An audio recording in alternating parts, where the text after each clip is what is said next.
debate during the 1998 campaign and a valuable opportunity to hear what the candidates had to say about Florida's important issues. Now let's bring out the candidates, Charlie Crist and Senator Bob Graham.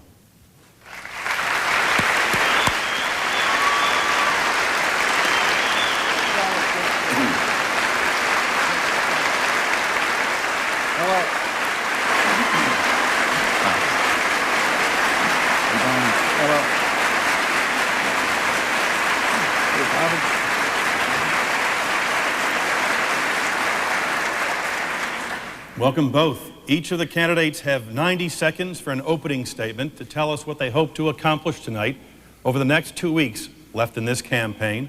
A coin toss determines Senator Bob Graham will go first. Senator. Thank you, Mr. Russert, and good evening. We're here this evening to talk about our positions on issues that will be important to Florida and America. But you need to know more than just where we stand. You need to know who we are. You need to know who will bring the combination of experience, judgment, vision to help lead Florida and America into a new century. So let me tell you who I am. Over 100 years ago, my mother's parents settled in North Florida. Dad came to South Florida in 1920. I grew up on our farm. From them, I learned values of honesty, hard work, respect for others, and a deep pride in our Florida heritage. Those values have been strengthened by my family. 40 years of loving marriage to Adele, our 4 beautiful daughters, and now 9 wonderful grandchildren. Those values I have found to be the same values as Floridians. I have worked on 340 workdays side by side with the people of Florida. They share those values. Values that I have honored in service as a state legislator, as governor, and in the United States Senate. Again, Mr. Russert, thank you. Thank you to the St. Petersburg Times, to Florida NBC, to Mr. Crist, to my friends who are here in the audience, and especially to those of you who have invited us into your homes to give us this opportunity to discuss our views of Florida's future. Thank you, Senator Graham. Charlie Crist. Thank you. My name is Charlie Crist, and I'm running for the United States Senate because I think we need a change in Washington. But before I talk about the issues, I want to welcome you to my hometown. Senator Graham, Mr. Russert, it's a pleasure to have you here. This debate is being held in my hometown. I have served in the state Senate for the past 6 years, and I have dedicated my time in public service to trying to make Florida a better place to live, to improve the quality of life that we enjoy that I believe should be second to none. That's why I've always fought offshore oil drilling. That's also why I fought to keep oil emulsion from being brought into Florida by Florida Power and Light. It's also why I have sponsored the net ban to try and save our sea life for future generations, to make Florida the beautiful place that she should always be. I have always enjoyed Florida water sports, hunting and fishing here in this state. It's a great place to do that. I believe that we need to protect our wetlands and the great Everglades that we enjoy as a national treasure in South Florida. I believe in less government and more freedom. I think it's awfully important that we understand that you work very hard for your tax dollars and that we ought to spend them very wisely and not tax you any more than necessary. I have guarded against increased taxes during my 6 years in Tallahassee. I would like to guard against that in Washington too. I am most proud of my sponsorship of the STOP bill, to keep criminals locked up at least 85% of their sentences, to make Florida a safer place to live, safer for our seniors, our children, and our families. Thank you for listening. I look forward to the debate. Charlie Crist, Senator Graham, thank you both. And when we come back, answers the questions that are on the minds of Florida voters.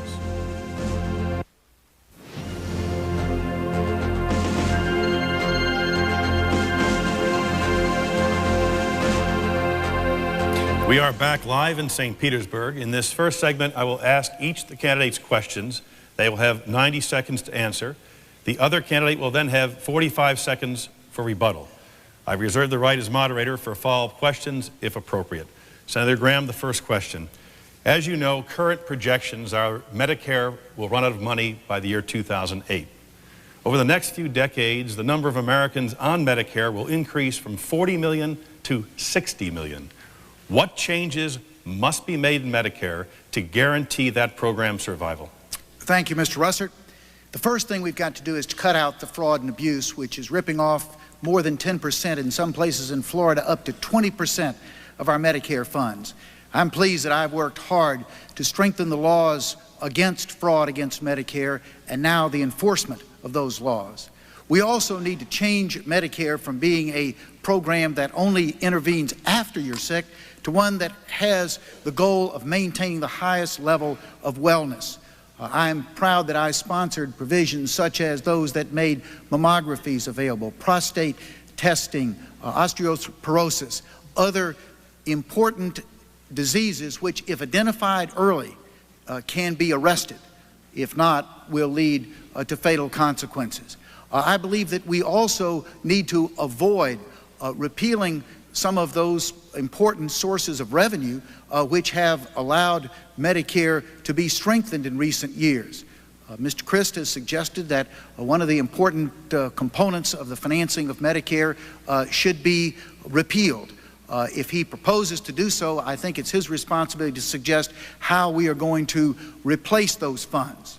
Medicare also needs to be looking to the future, which is a future, fortunately, in which our older Americans will live longer, will have greater needs for prescription medication and long-term care. Those are some of the key reforms that we need to make for American Medicare. Mr. Crist. I believe that Medicare is a sacred contract that we have with our senior citizens, and I will pledge to always try to protect Medicare as well as Social Security going into the future. My opponent, Senator Graham, felt that one of the ways to try to improve and make Medicare last longer was to raise the age of eligibility of those for Medicare, as well as the premium cost for Medicare. I don't think that's the right approach. I don't think that what we should be doing is going after the very seniors that that program is supposed to benefit in order to save it. That just seems like the wrong way to go. And it seems to me what we ought to do instead is prioritize, make sure that we protect and preserve Medicare as well as Social Security by prioritizing those programs so that our seniors can always count on them.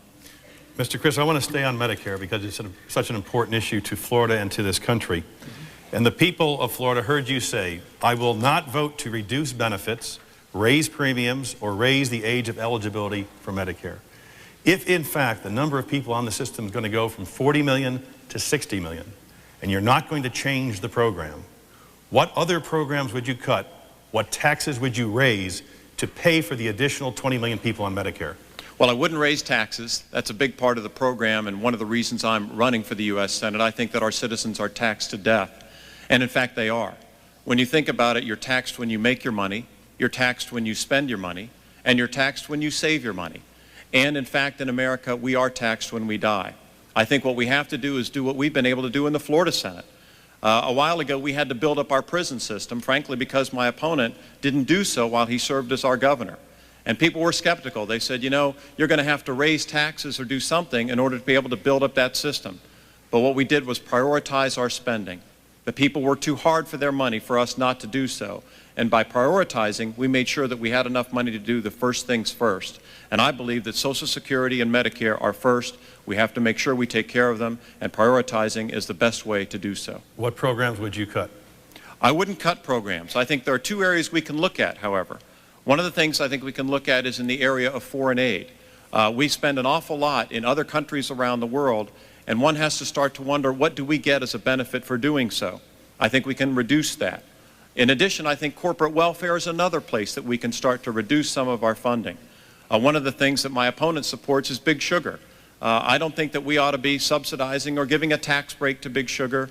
Quite the contrary, I think we ought to be protecting the Everglades more than we are, not helping Big Sugar. It seems to me that we ought to be making sure we take care of our seniors before we take care of billionaire sugar barons. Senator Graham, is Mr. Crist correct that you can absorb 20 million more people in Medicare with the current premiums, the current payments, without raising taxes, or where would you cut other programs? Mr. Russert, what Mr. Crist has just said is that he will save Medicare by cutting services. With 20 million more people coming into the program between now and the year 2020, with the escalation in the cost of health care, if you do not look at some of the fundamental reforms such as I have suggested, cutting out the fraud and abuse, moving the program to one that will help keep people well so they will not have to access those very expensive late-in-life services.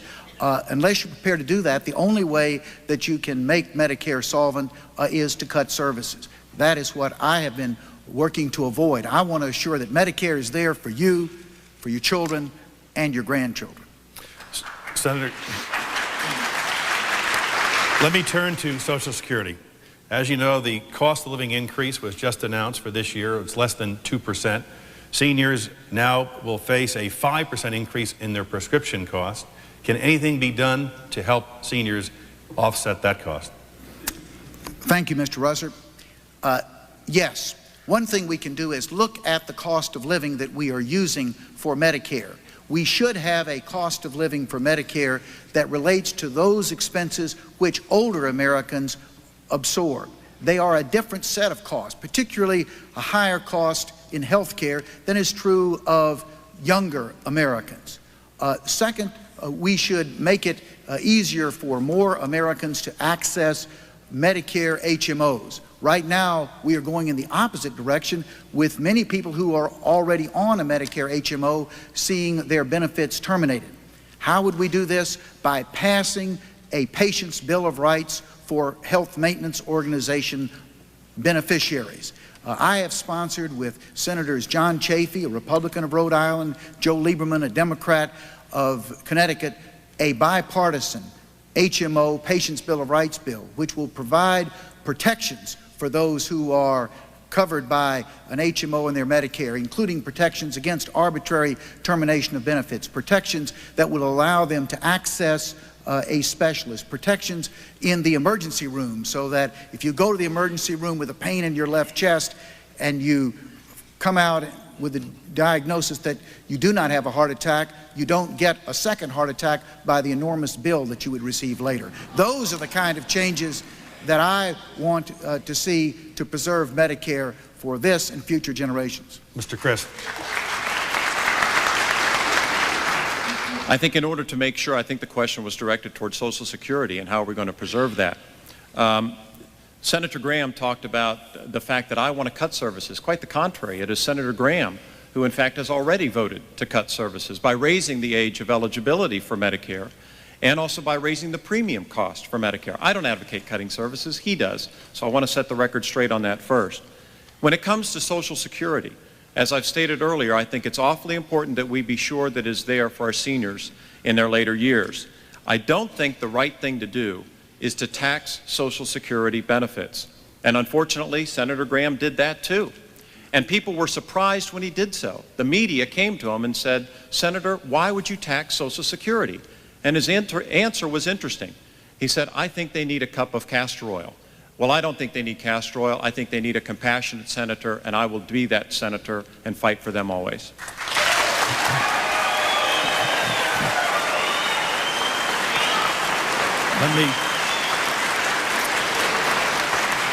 The next question is for Mr. Crist. Let me turn to the issue of taxes.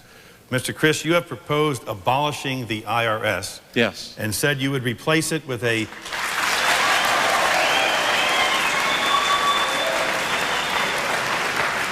And as you well know, the revenues from the IRS pay for the very programs we're talking about tonight. You said you would substitute for the IRS either a flat tax or a national sales tax. According to bipartisan estimates, a flat tax would have to be 21% of people's income. A national sales tax would have to be 15 or 16% on every item purchased. Is that what you propose for the people of Florida and the United States? What I propose, Mr. Russert, is to abolish the IRS as we know it.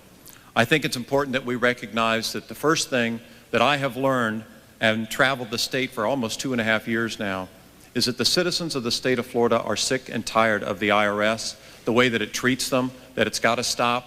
And the only way we can do so is by proposing new ideas to do away with the IRS. And I do advocate going either to a flat tax or a national sales tax. And I have confidence in the people that they can make the decision as to which of those two is the better way to go. But I am confident they want to get rid of the IRS. My opponent continues to defend the IRS, says maybe we should change it a little bit. And as I've traveled this state, honestly, I have not met one Floridian who thinks we need to keep the IRS, except my opponent and one other person in the crowd. But I think it's important. Maybe for that person we can keep it. But it's abundantly clear to me that we do need to change. We really do. We have to have a tax system that's more simple, more fair, and taxes our citizens less. Senator Graham.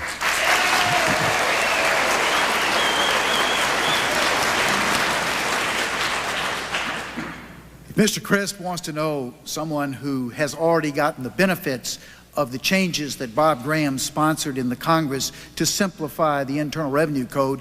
I'd like to introduce you to Carl Jungstrom.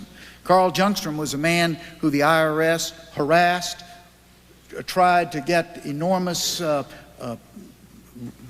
penalties and interest from, but who ended up, because of the legislation that I sponsored, getting a refund. Carl Jungstrom is a living example.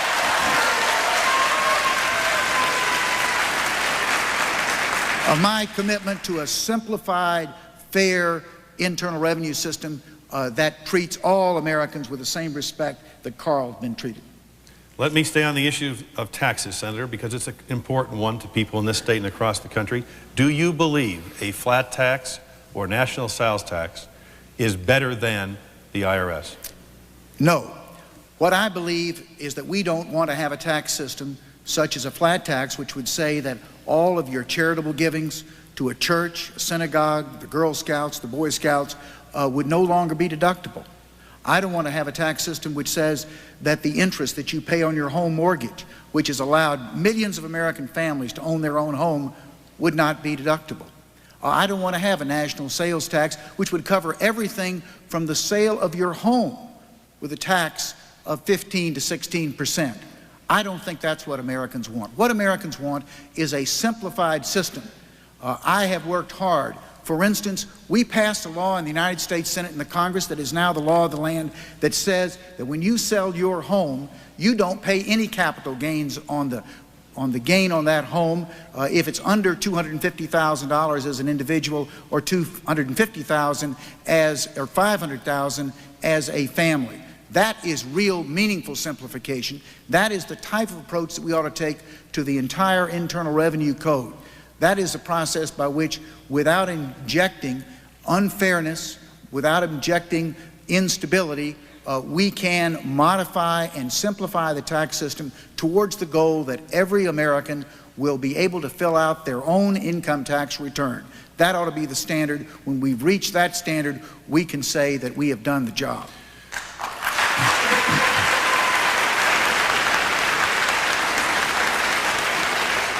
Mr. Crist, I want you to respond to that. 70% of Americans now use the short form for taxes, which means their rate is about 15%.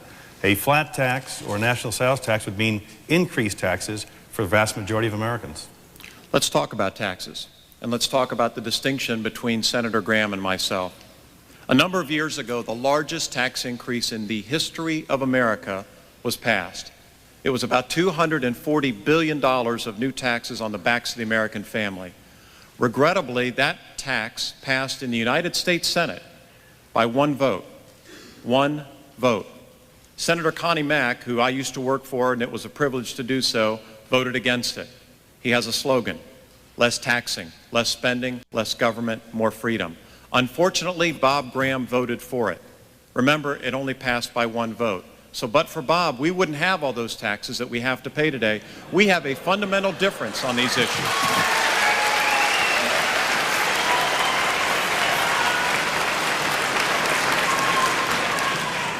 Let me turn to the issue of crime. Mr. Crist, the question directed to you.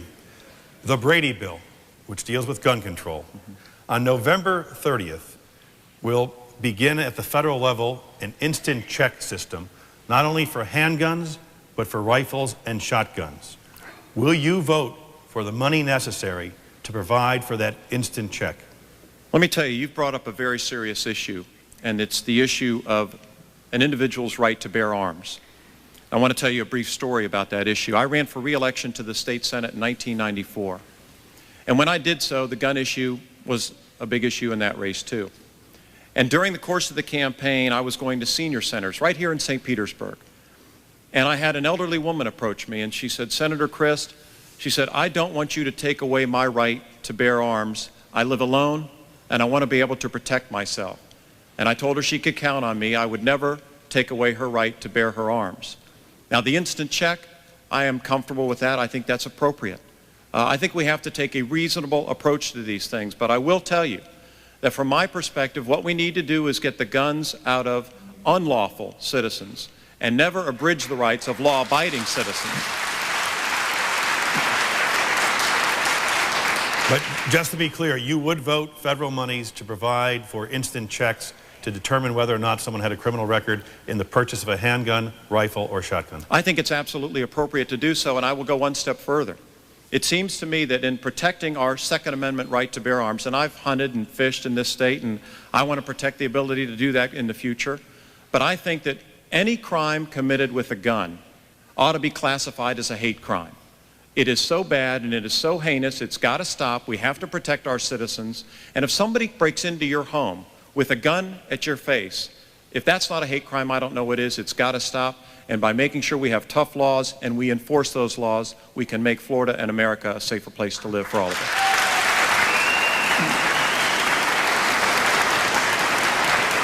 Senator Graham, please. Mr. Russert, the answer to the question is yes. Of course, we should provide the funding for the instant check, which has precisely the objective of denying to the criminal, to others who are legally prohibited from owning handguns, the ability to do so. While I was a member of the legislature, we passed a minimum mandatory law to assure that people who used handguns in the commission of a felony did spend additional time in jail. I would hope that Mr. Crist would join with me in voting for a constitutional amendment that's going to be on the ballot here in Florida that will close the gun shop loophole, which is allowing people to escape the Brady bill if they buy their guns at a local gun show rather than through an authorized dealer. I hope Mr. Crist will support that position. Before we take a break, Mr. Crist, I'll give you a chance to respond. Will you support such a constitutional amendment? Well, Mr. Graham, I think that what we ought to do is leave that to the legislature to make that decision. I think that that would be the appropriate way to go. We're going to have to take a quick break. We'll be right back with a lot more questions for Senator Graham and Charlie Crist. And your vote counts on November 3rd. Back after this.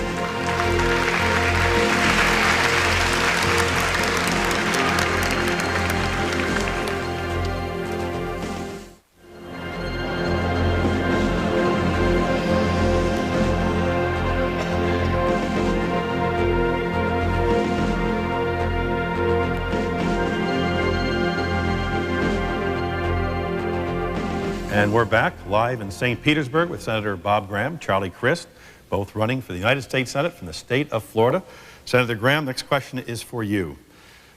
Does Bill Clinton have the morality and integrity to continue to serve as President of the United States? Bill Clinton committed an immoral act, and he debased the office of the presidency. I have said so publicly. I believe that the questions before us now as it relates to our president are two. First, can he rehabilitate himself with the American people sufficiently to provide the leadership that we need at home and abroad? And second, will the impeachment process, which is currently underway in the House of Representatives, result in his mandatory removal from office? As a member of the United States Senate, I will sit as a juror should charges be brought against the president. I will take an oath, just as any of you who have ever served as a juror, to render justice impartially. I will do so. I will tell you that I will be particularly looking to see if the standards which are set forth in the Constitution, bribery, treason, other high crimes or misdemeanors, have been met by the actions based on the evidence that is brought before us. Charlie Crist.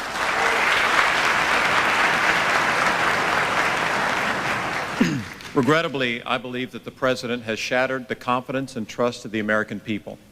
And I think he needs to be accountable for that. That's why I believe that the best thing he could do for the country would be to resign the office of president.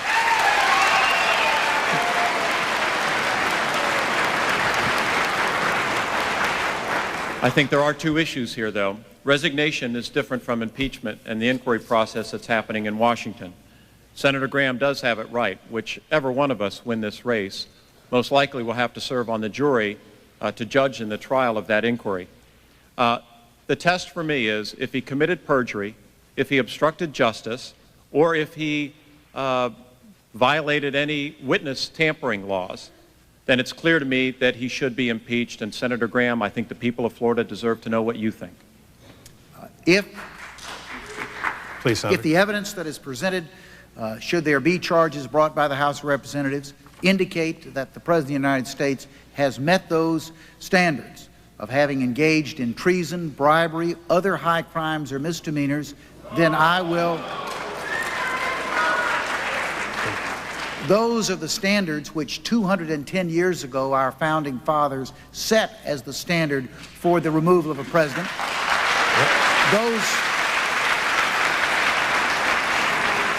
Those are the standards which I would be honor-bound as a member of the jury of the United States Senate to determine whether they had been met, and if so, to vote for the removal from office of Bill Clinton. Let me see if I can refine this. Mr. Crist, do you believe that lying under oath is an impeachable offense?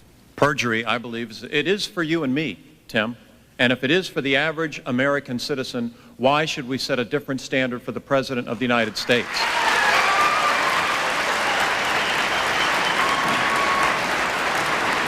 Senator, same question. Do you believe lying under oath is an impeachable offense? I think lying could be an impeachable offense if it is found that it was directed against the institutions of our nation. I think the area of greater vulnerability of Bill Clinton, however, is in the area of obstruction of justice. Has he used the agencies, the Secret Service, his own employees, as a means of covering up his private actions? That is where I would focus my attention in terms of determining whether those constitutional standards of bribery, treason, other high crimes or misdemeanors had been met. The next question is for Mr. Crist. Senator, as a Republican senator, would you support a constitutional amendment to ban all abortion? No, I would not. I think this is a very personal decision. And I think it is a decision that a woman should make and have the right to make after consulting with her family, her physician, and her clergy, but not her government. Having said that, there's another issue that's on the table right now that deals with this sensitive area, and it's called partial birth abortion. And I must tell you, I think it is wrong. I think it should stop. And I think that as a member of the United States Senate in January of 1999, I would vote to stop it. Unfortunately, my opponent, Bob Graham, has voted not once, not twice, but 3 times to continue to allow this brutal procedure to go forward. And I just don't think it's reasonable, and I think it's extreme. Senator Graham. Mr. Russert, while I was governor of Florida, I signed into law one of the strictest laws in the nation on late-term abortion. It said that there shall be no late-term abortions except in 2 conditions. 1, where the life of the mother was at risk, or 2, where the health of the mother was at risk. If that had been the bill before the United States Senate, I would have voted for it. I have co-sponsored a bill in the United States Senate which is similar to the Florida law, but even stronger, in that it provides that the health of the mother must be the physical health and that there must be a significant risk to that health before an abortion can be performed in the late term. That would not just cover the partial birth abortion procedures, but all procedures in the late term of pregnancy. Thank you, gentlemen. And when we come back, questions directly from the voters in Florida to our 2 candidates.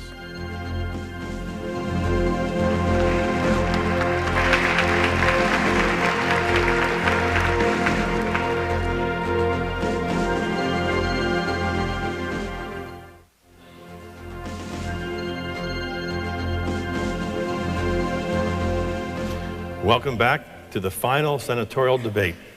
Charlie Crist and Bob Graham will now take questions directly from the voters of Florida.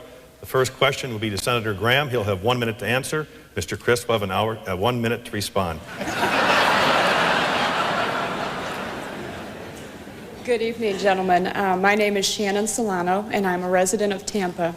And I would like to ask you both tonight to discuss with us your views on immigration policies to the United States and more specifically to Florida. Thank you, Shannon. We should have very strong laws against illegal immigration. Immigration should be under the control of the people of the United States. In terms of legal immigration, our state has benefited greatly. We have been a home where people seeking freedom from persecution, from countries from Cuba to Nicaragua to Haiti to Russia, have come to our land, to our state, to find that freedom. We should continue that tradition of America, which recognizes our openness to the refugee fleeing persecution. We should also, within our immigration policy, make it a focus to encourage people with talent and energy to contribute to our growing economy to come to the United States and to Florida. For that reason, I was proud to support the legislation which has just passed to encourage high-skilled people to be able to come to the United States and add to our economic strength.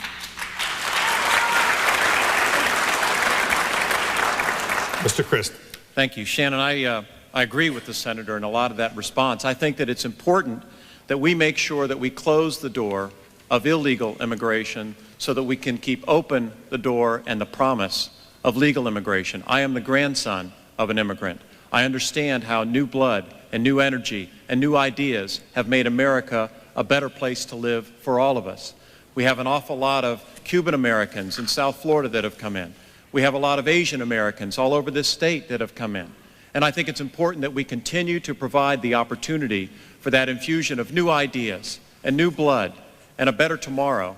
But we have to make sure that we protect our borders, and we have to make sure that we stop illegal immigration because we can't afford it.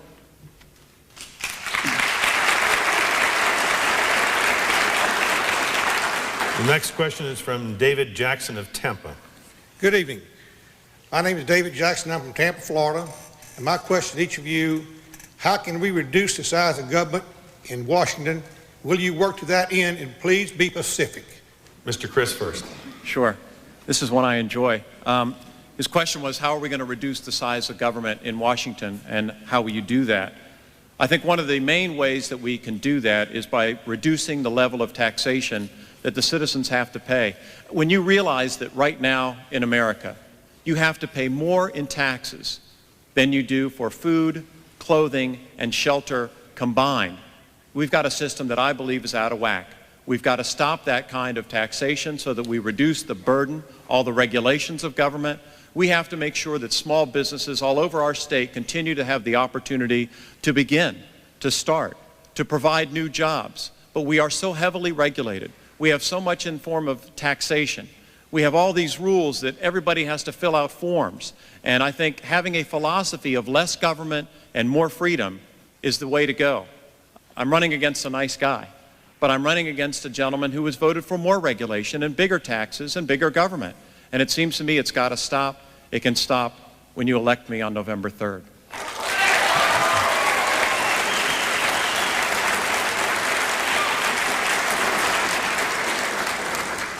David, thank you for that question, and I think you deserve some specific answers.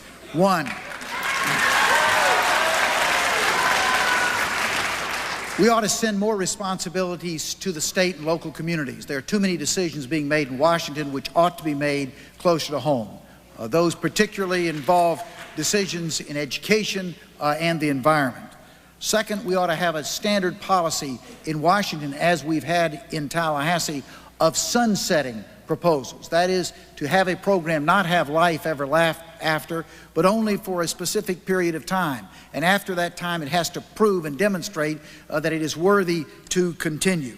We also ought to try to use the private sector as a means of delivering governmental services. We ought to make more use of the private sector in, for instance, our federal corrections programs as we have in our state corrections programs. Those are some specific ways in which we can reduce the size of government in Washington while still maintaining the services that the people of America and Florida want.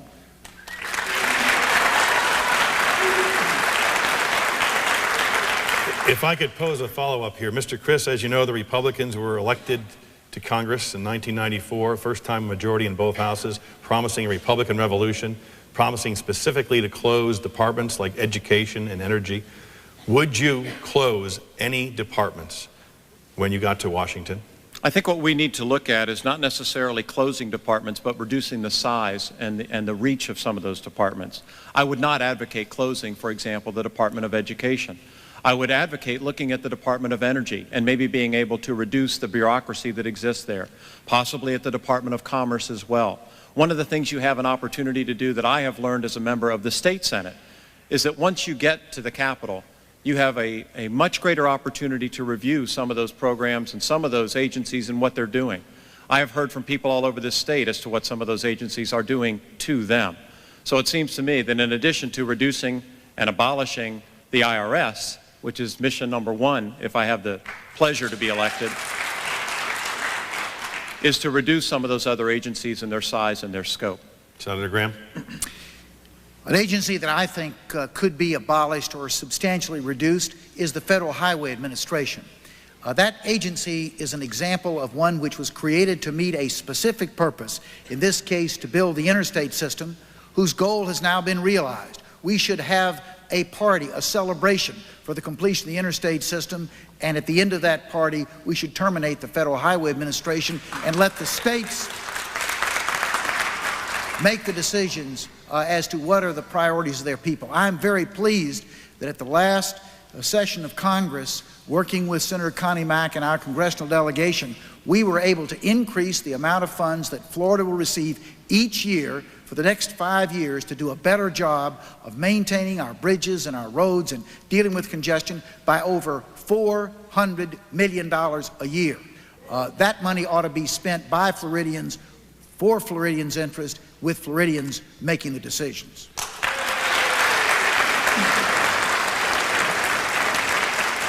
And we have a question from another Florida voter. Hello, I'm Tamika Smith. I would like to know, what do you propose to do to reduce the number of students in classes? To reduce the number of students in classes? That's correct. To reduce the number of students in classes. Mr. Crist, you're first. Okay, thank you. I just want to respond to one thing that Senator Graham just talked about. He invoked Senator Connie Mack, and I can understand why you would do so. He's a very popular guy. In fact, some people think he's the most popular politician in Florida. But what's interesting, I think, is that Senator Graham votes with Connie Mack only about 50% of the time, yet votes with Senator Ted Kennedy over 80% of the time. And when you talk about the Federal Highway Program, unfortunately, we still are a donor state. And it seems to me if we had a little more energy, a little more enthusiasm, and a little harder work in Washington fighting for Florida, we could at least get our dollar's worth of funding for the dollar's worth of taxes our citizens pay. But I think it's important that we understand that reducing class size is a mission we've worked very hard on here in Florida. And I'm proud as a member of the State Senate, we voted for almost $3 billion to do that. I think we got to get the kids out of portables, provide the proper educational opportunity for them, and I think we're well down the road to doing so. Senator Graham. Mr. Russert, I would be pleased to yield to Mr. Crist 30 seconds of my time to answer the question that was asked.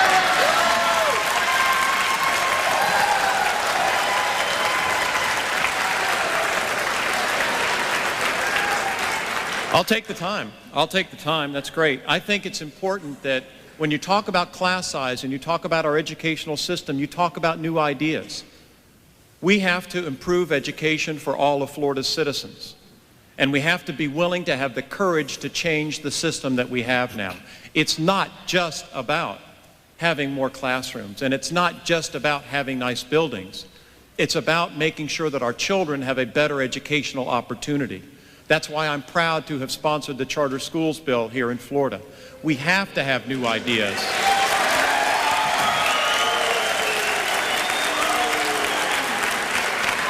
Please, Senator Graham, please take 30 seconds. The answer to the question is, one, we should support the recently adopted proposal for 100,000 new teachers in the schools so we can get class size down to 18 to 1. Number two, we should support the provisions that the federal government will become a new partner with the public schools, as it already is with higher education, in helping us to build new classrooms and repair our crumbling schools so that every American student will go to school in a quality schoolhouse. We need to see that more of the responsibility for education is moved from Washington to the local school districts, so the decisions will be made as close to the children who will be affected by those decisions. Those are some of the things that we can do that will improve our educational system and reduce class size. My daughter Suzanne taught 38 students in a kindergarten class here in Florida. I don't want any other kindergarten teacher to have to do that in the future.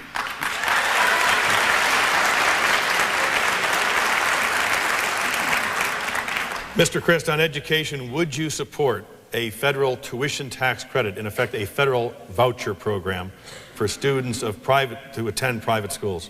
I think we need to look at it. As I stated earlier, I co-sponsored the charter schools bill here in Florida. And I do think that we have to have the courage to be able to change so that we do better for our young people. The goal here is to make sure that they have the best education possible.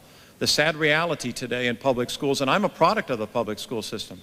I graduated from St. Pete High right here. My sister, Catherine, is a public school teacher in the middle school, Bay Point Middle School here in St. Petersburg. So I'm a believer in the public school system, but I'm a believer that it's got to be the best it can be for our young people. We've got to do better. Almost 2/3 of our high school graduates right now have to receive remedial or additional education before they can go to community college or university education. So yes, Mr. Russert, I believe that a limited voucher system or choice system would be appropriate for those in a lower income bracket. Senator Graham.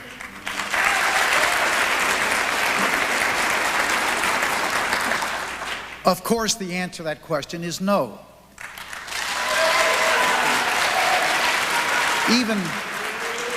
Even the strongest supporters of a school voucher system who believe in the concept of local control of education wouldn't want Washington to be the place to tell them that they had to institute a voucher system. If the people of Pinellas County want a voucher system, or the citizens of Florida want a voucher system, they are perfectly capable of doing it on their own. They don't need Washington to mandate that they would do so with the legislation that Mr. Russert just provided.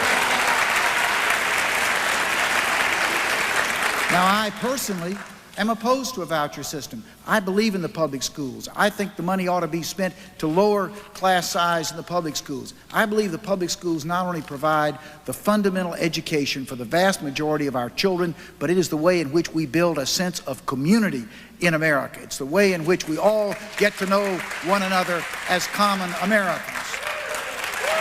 Thank you very much, Senator Graham and Charlie Crist.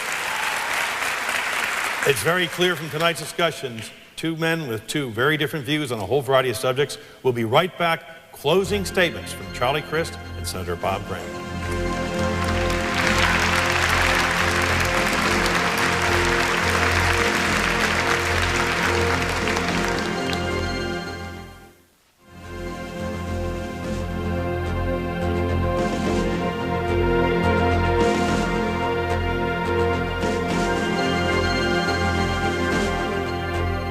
We're back live at the Mahaffey Theater in St. Petersburg. We now have closing statements from the two men who want to represent Florida in the United States Senate.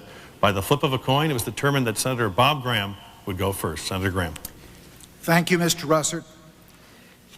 As a state legislator, governor, and now in the United States Senate, I have brought energy, enthusiasm, and effectiveness to my service on behalf of the people of Florida. I have worked hard to bring honor to the trust that you have placed in me.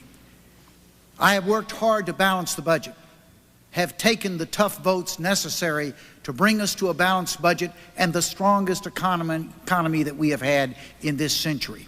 I will continue to work to see that we maintain the discipline to maintain that strong economy and balanced budget. I have worked to see that our Social Security and Medicare programs are strong today and for your children and grandchildren.